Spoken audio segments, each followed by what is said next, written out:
가끔 이제 우리 신앙생활을 잘 모르시는 분들이 이제 이런 오해들을 합니다. 우리가 하는 신앙생활은, 그러니까 신앙생활 하는 사람들은 현실과 좀 동떨어진 사람들이다, 이렇게 오해를 하는 경우들이 종종 있습니다. 왜냐하면 신앙 혹은 또 종교라고 하는 것을 뭔가 어렵고 힘들 때 또 의지할 곳을 찾아서 하는 행위가 종교 행위다, 이렇게 알고 있기 때문이죠.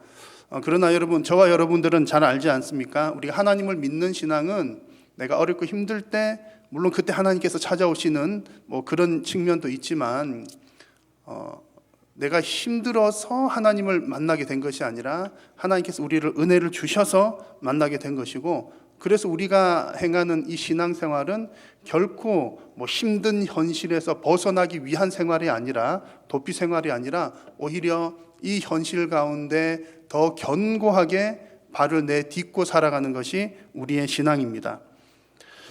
철저하게 현실에 뿌리 내리는 것이 우리의 신앙이라는 거죠. 왜냐하면 이 모든 세상은 하나님께서 창조하셨기 때문이고, 비록 지금 타락하고 죄 가운데 있지만 하나님의 피조물이기 때문에 그렇고, 하나님께서 우리에게 이 세상을 맡기셨기 때문입니다.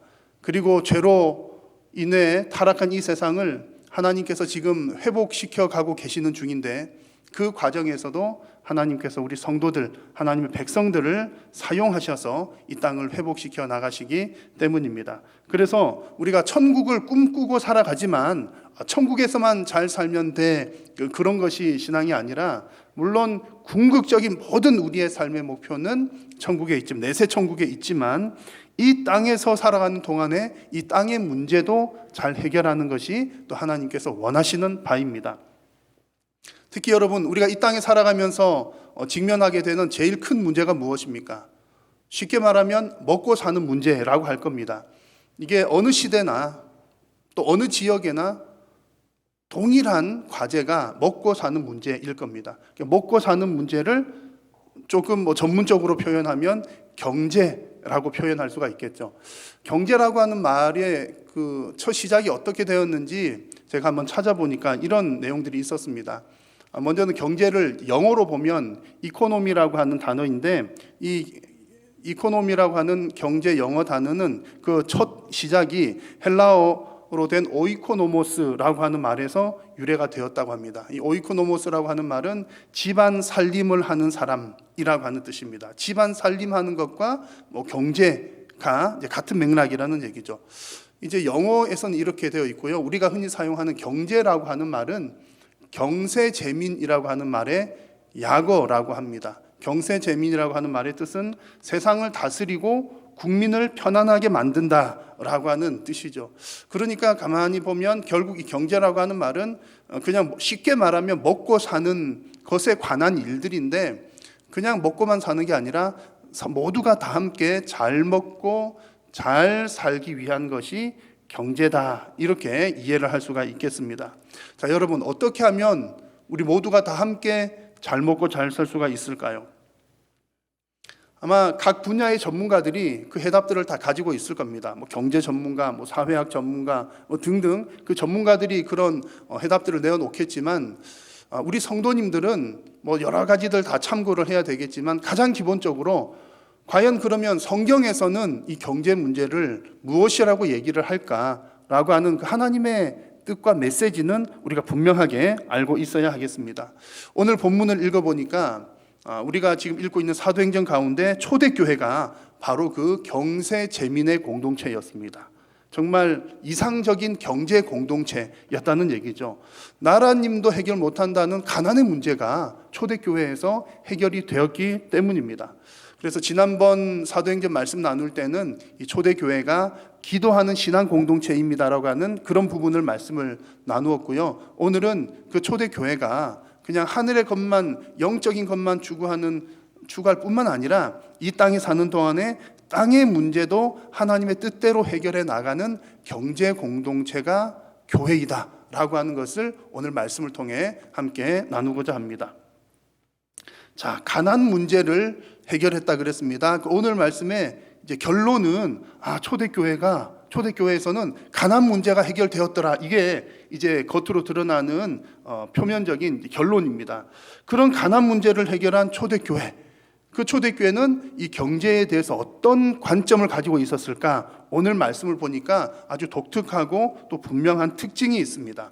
자, 32절을 같이 한번 읽어볼까요? 믿는 무리가 한 마음과 한 뜻이 되어 모든 물건을 서로 통용하고 자기 재물을 조금이라도 자기 것이라 하는 이가 하나도 없더라. 아멘. 오늘 본문 익숙한 내용이시죠. 자기 재물을 자기 것이라 하지 않는 것, 이것이 초대교회의 가장 큰 특징이었습니다. 그런데 여러분, 이 말이 조금 어색하지 않습니까? 맞는 표현입니까? 자기 것,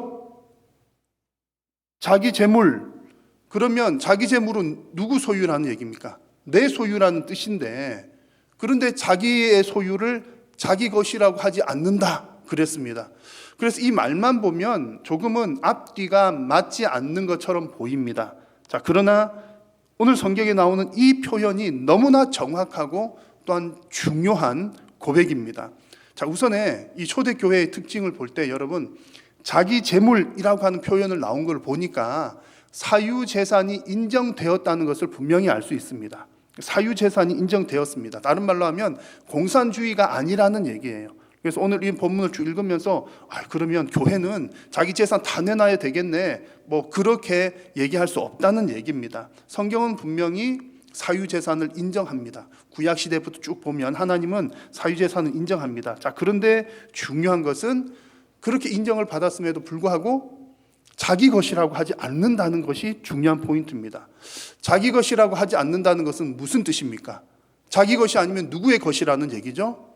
하나님의 것이라는 고백입니다. 자기 것이라고 하지 않는 것은 하나님의 것입니다라고 하는 고백인 것입니다. 그러면 나는요? 나의 가지고 내 재산은 무엇입니까? 하나님께서 우리에게 위탁하신 거죠. 위탁 관리를 하는 겁니다. 그래서 우리는 청지기라는 표현을 쓰지 않습니까? 그래서 이렇게 보면 나는 청지기이고 본래 주인은 하나님이시니까 내 것이라는 말도 맞고 내 재물이라는 것도 맞는 표현이고 또 내 것이 아니라는 표현도 맞는 표현인 겁니다.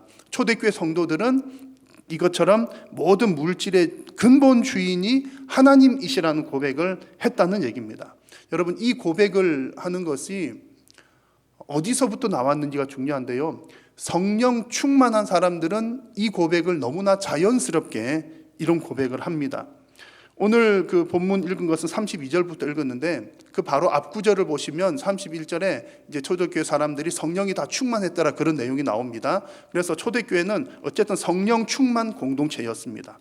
성령 충만하니까 은혜를 받게 되고 내 것이 아니다라고 고백했다는 얘기죠. 여러분, 성령 충만의 가장 큰 특징은 성령께서 이끄시는 대로 살았다는 얘기입니다. 성령 충만은 어떤 감성적인 부분이 아니라 하나님께서 주인이 되신 상태가 성령 충만한 상태입니다. 그래서 충만이라고 하는 말은 어떤 주도권이라고 이해를 하셔도 되겠습니다. 주도권. 그래서 자기 충만한 사람은 내 주인이 누구입니까? 내가 내 주인이 되는 겁니다. 자기 충만한 사람은 내가 내 인생의 주인인 사람이고, 성령 충만한 사람은 내 인생의 주인이 성령님이시라는 얘기입니다. 그래서 성령 충만한 공동체는 나 주인이 성령님이니까 모든 삶의 문제들이 다 주님의 뜻대로 되어야 한다는 얘기죠. 그러다 보니까 그 삶의 여러 부분 중에 한 부분인 물질에 있어서도 이 물질의 주인은 하나님이시다, 이렇게 고백을 했던 겁니다. 그렇게 고백을 하다 보니까 말로만 그렇게 고백했을까요? 말로만 내 돈은 하나님 겁니다, 이렇게 한 것이 아니라 34절 마지막 부분 35절에 보니까 밭과 집 있는 자는 팔아서 그 판 것의 값을 가져다가 사도들의 발 앞에 두었다는 표현이 나옵니다. 하나님의 것이라고 고백한 사람은 하나님의 뜻대로 사용한다는 얘기죠. 가난한 사람들이 있으니까 그 가난한 사람들과 함께 나누어서 사용했다는 얘기입니다. 이것을 요즘 말로 하면 여러분 공유라고 하는 말 아시죠? 공유했다는 말입니다. 내 재산을 우리 교인들과 공유했더라, 그런 얘기입니다. 자, 그런데 여러분, 여기까지 말씀을 듣고서 어느 날 이제 옆에 있는 아무개 우리 반주자 권사님에게 가가지고 권사님 오늘 성경 보니까 이렇게 나와 있는데 저랑 공유합시다. 돈 좀 내놓으시오. 그런 것은 아니라는 것 여러분 잘 아시겠죠. 이런 모든 초대교회 일들이 결코 강요된 것은 아니었습니다. 그래서 34절의 이 말씀이 이렇게 번역된 이 내용만 보면 마치 초대교회에서는 모든 사람들이 다 재산을 다 가지고 오고 모든 사람들이 다 내놓은 것처럼 보일 수 있지만 그 원어의 의미를 보면 그렇지는 않습니다.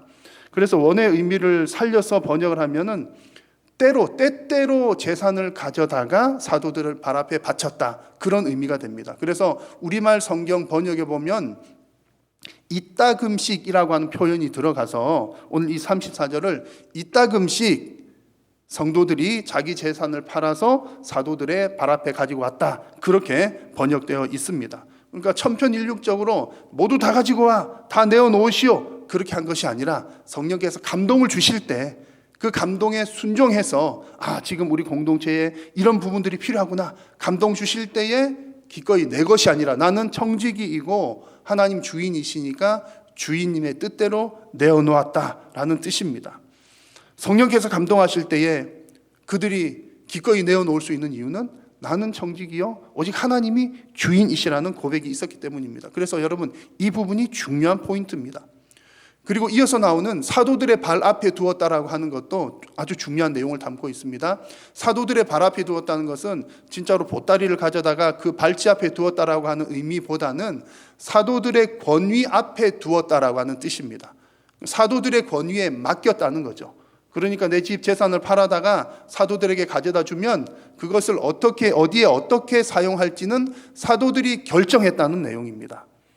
사도들에게 어떤 그 무한 권력이 있었다는 말이 아니라 내가 내 것을 이렇게 내어놓을 때는 이제는 이것이 더 이상 내가 주인이 아니라는 것 확실한 선을 그었다는 얘기죠. 하나님의 것이니까 하나님께 내놓습니다. 근데 하나님께서 그 일을 하시는 게 아니니까 그 일을 담당하는 사도들이 결정할 수 있도록 했다는 거죠.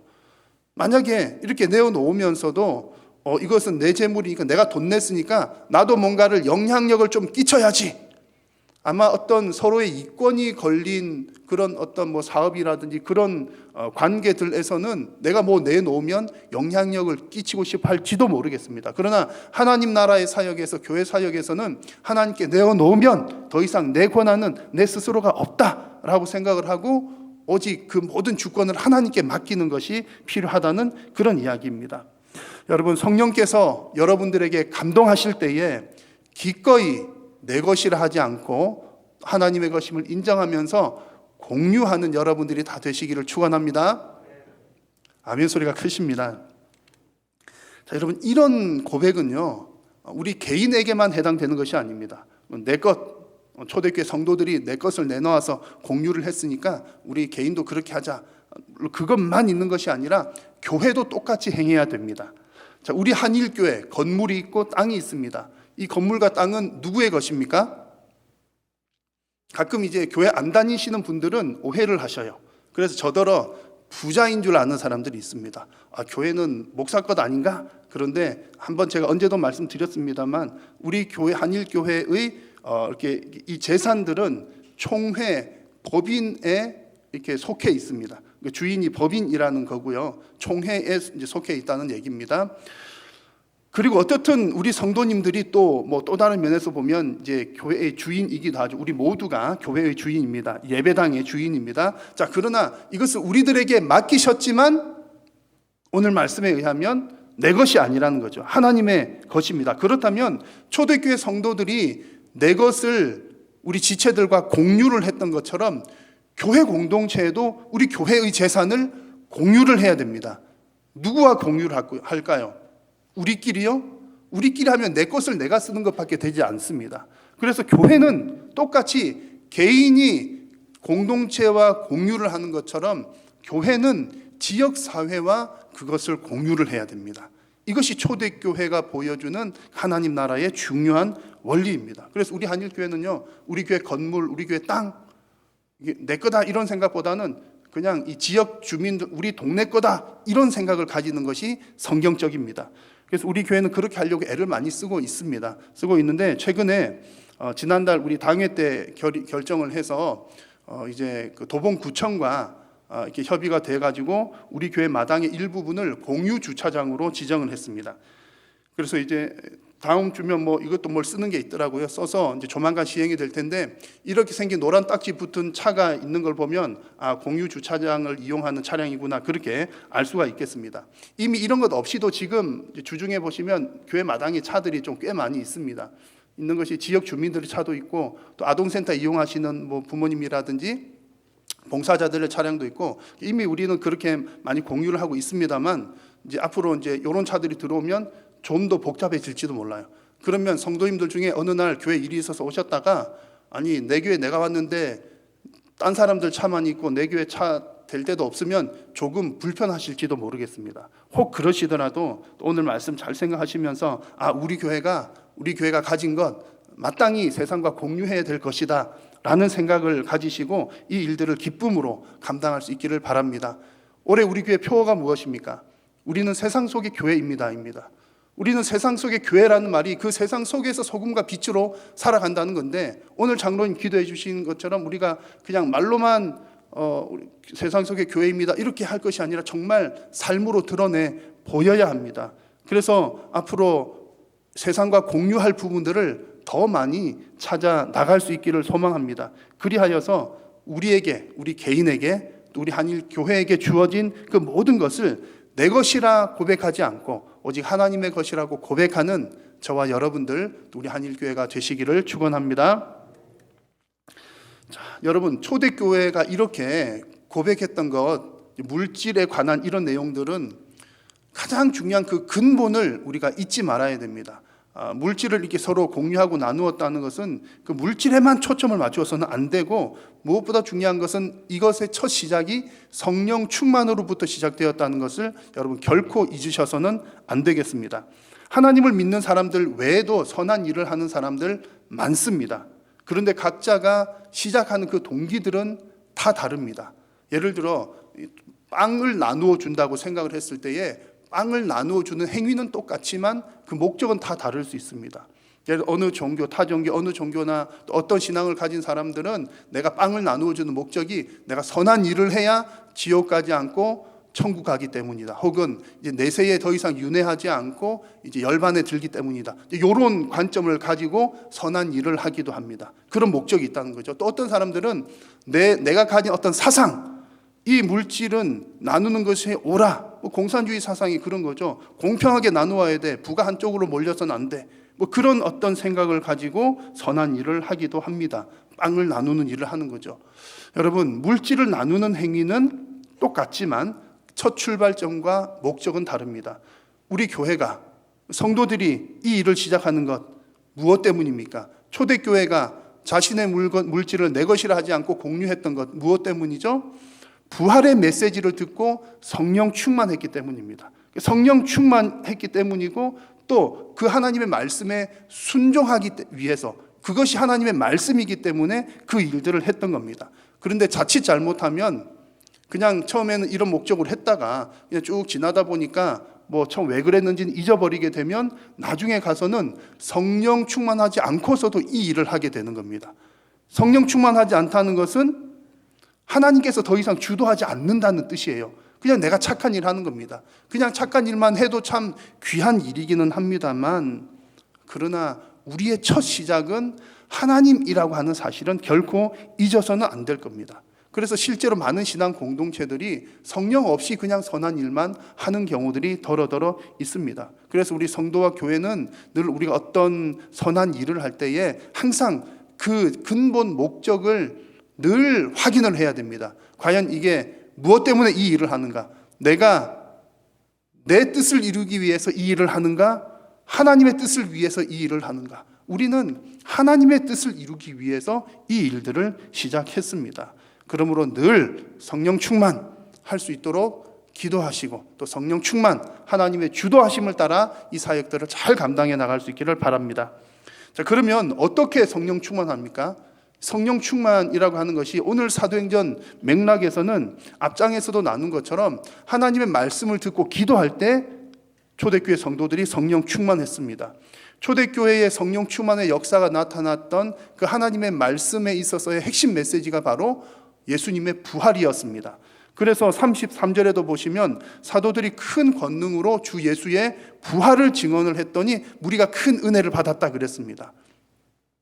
부활의 메시지를 듣고 성령도 충만하고 부활 메시지를 들으니까 은혜도 받아요. 부활의 메시지를 들으니까 그렇구나. 내가 가지고 있는 이 물질이 영원한 것이 아니고 이 땅에서 잠깐 사용한 것이고 이 물질은 이 땅에 사는 동안에는 너무나 중요한 것이지만 영원토록 더 중요한 것은 부활에 관한 것이로구나. 그런 믿음이 있었기 때문에, 그런 소망이 있었기 때문에 이 사명들, 이 사역들을 감당을 했다는 얘기입니다. 우리 성도들은 이 순서가 결코 헷갈리지 않도록 조심해야 됩니다. 부활의 신앙으로 성령 충만을 삶을 살았기 때문에 하나님께서 기뻐하시는 경세제민의 공동체가 되었더라는 말씀입니다. 제가 여러분들에게 심각한 질문을 한 가지 드려보겠습니다. 잘 듣고 한번 여러분 혼자만 한번 생각을 해 보십시오. 자, 여러분들은 부활을 믿으십니까?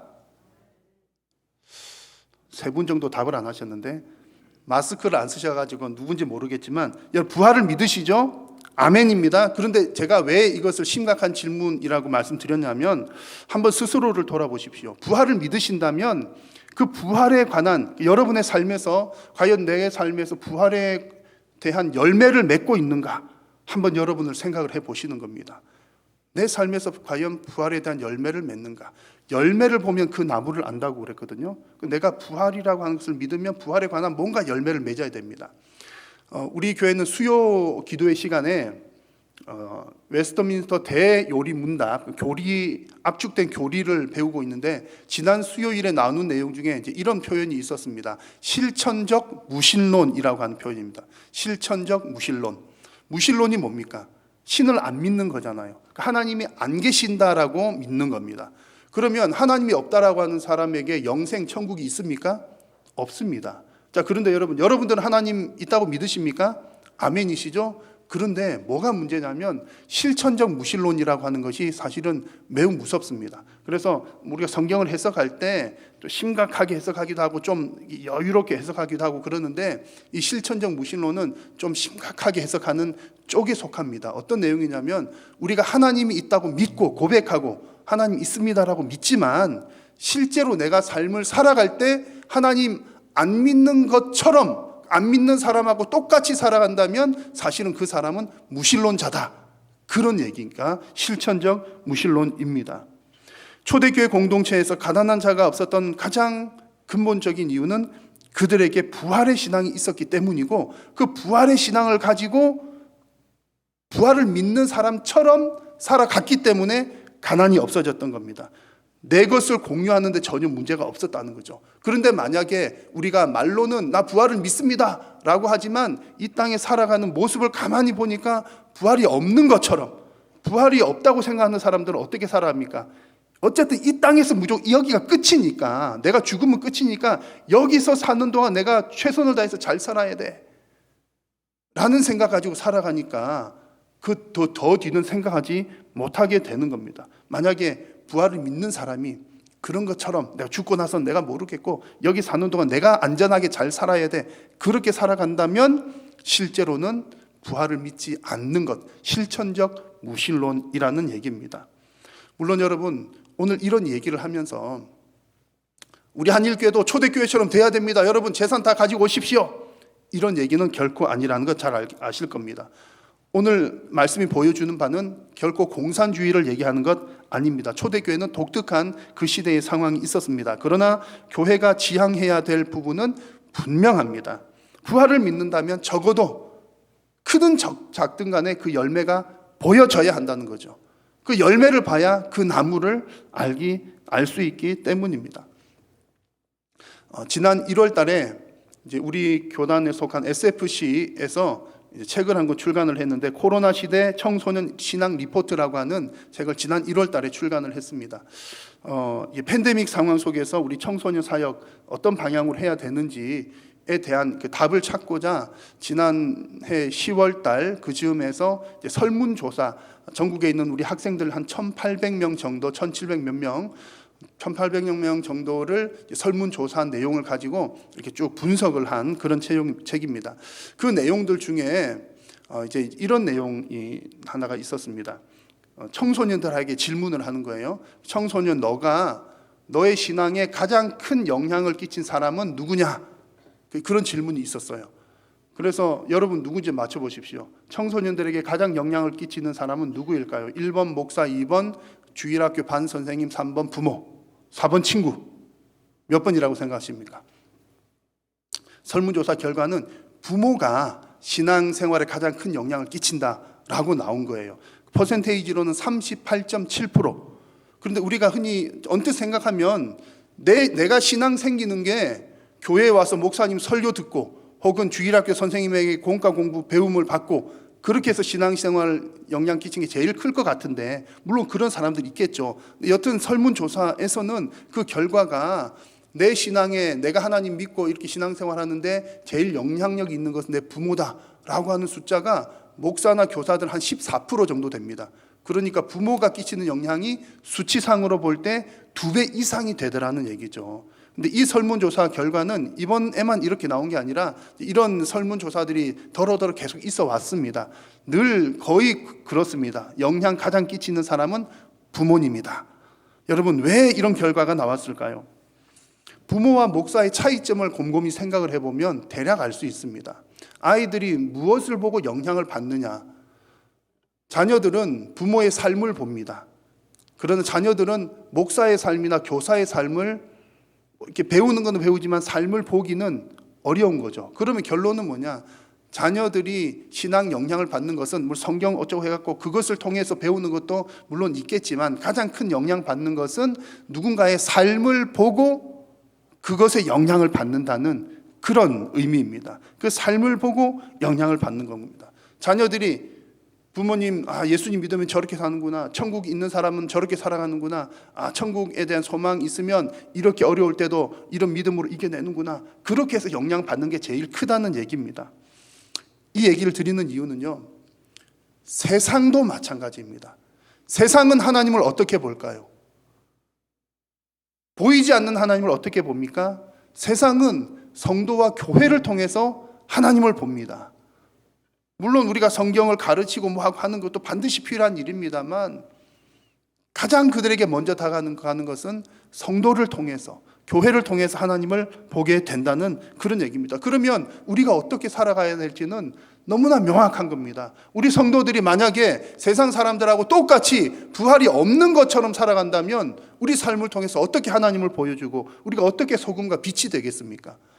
성도가, 교회가 부활이 있는 것으로 믿고 부활이 있는 사람답게 그렇게 살아갈 때에 교회와 성도를 통해서 세상은 하나님을 보고 천국을 보게 된다는 말씀입니다. 여러분, 저와 여러분 모두가 정말 부활을 믿는 사람답게 살아갈 수 있기를 우리 주님의 이름으로 축원합니다.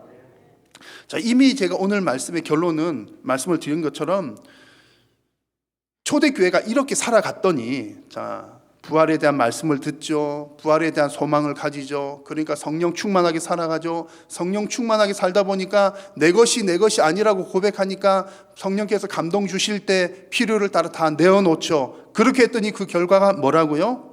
가난한 자가 없었더라. 말씀 같이 한번 읽겠습니다. 그 중에 가난한 사람이 없으니 이는 밭과 집 있는 자는 팔아 그 판 것의 값을 가져다가 사도들의 발 앞에 두매 그들이 각 사람의 필요를 따라 나누어 줌이라. 아멘.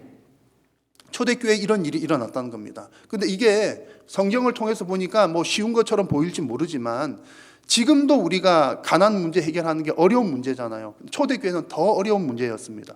왜냐하면 그 이스라엘 당시는 그 헬라 지배받았죠. 로마 지배받았죠. 그러다 보니까 경제적으로 살기가 이만저만 어려운 것이 아니었습니다. 그런 시대 가운데에 교회가 일부러 그 일을 하려고 한 것 아니었지만 교회가 모범이 되었고 교회가 자연스럽게 앞장서게 되었던 겁니다. 그래서 실제로 알렉산드리아 교회의 남겨진 기록을 보면 그 교회가 그 지역에 있는 거린들 부양을 했던 숫자가 1만 9천 명이나 됐다라는 기록이 있습니다. 1만 9천 명. 옛날에 도시가 그렇게 크지도 않았을 텐데 어느 교회가 그 정도 한다는 것은 뭐 거의 쏟아 부었다라고 말할 만합니다. 지금도 곳곳의 교회들이 우리 교회를 통해서 이 지역을 섬겨야 되겠다라고 힘쓰는 교회들이 많습니다. 우리 한일교회도 그런 교회가 되기를 소망합니다. 우리 교회도 우리 교회 내부적으로부터 정말 우리 교회 성도님들 안에 가난한 사람이 없어지고, 또 우리 교회가 있는 우리 방학동과 이 도봉구가 우리 교회를 통해서 선한 영향력을 받고 경제적으로도 정말 큰 영향력을 받아서 우리 교회를 통해서 지역이 변화되는 역사가 일어나기를 소망합니다. 우리의 힘으로 하는 것이 아니라 오직 부활의 능력으로, 또 나의 능력으로 하는 것이 아니라 오직 하나님의 말씀의 능력으로 이 사역을 감당한다면 하나님의 뜻이 여기에 있기 때문에 반드시 우리를 사용해 주실 줄로 믿습니다. 여러분, 올바른 부활신앙 가진 사람은 이 땅을 고치게 되어 있습니다. 그래서 우리의 부활신앙과 이 땅을 살아가는 문제, 경제 문제는 따로 떨어진 것이 아니라 하나입니다. 그래서 우리 성도들이 자주 말하는 표현이 있잖아요. 초대교회로 돌아가자. 이런 표현이, 우리는 흔히 초대교회로 돌아가자 이 말을 초대교회가 막 부흥하고 성장했으니까 그것처럼 부흥하고 성장하자라는 의미로 많이 외치는 구호인데, 그것뿐만 아니라 우리 정말 초대교회로 돌아가자는 것은 정말 부활의 소망으로 살아가는 우리 교회를 통해, 성도들을 통해서 이 땅의 변화가 일어나기를 바라면서 살아가는 것입니다. 오늘 주신 말씀에 순종하여서 우리 한일교회가, 또 우리 성도님들이 정말 하나님께서 기뻐하시는 경제 공동체가 되기를 바라고, 또 이 지역사회를 섬기는 경세재민의 공동체가 되기를 간절히 소망합니다. 기도하겠습니다. 살아계신 우리 하나님, 오늘도 우리의 예배를 받으시고 또한 말씀하여 주시니 감사합니다. 오늘 하나님께서 우리에게 말씀하여 주신 대로 우리가 그 말씀에 순종하여 우리 모든 물질의 주인, 내가 가진 것의 주인이 하나님임을 고백하며 살아가는 우리 모든 성도님들, 우리 한일교회 되게 하여 주옵소서. 예수님의 이름으로 기도드립니다. 아멘.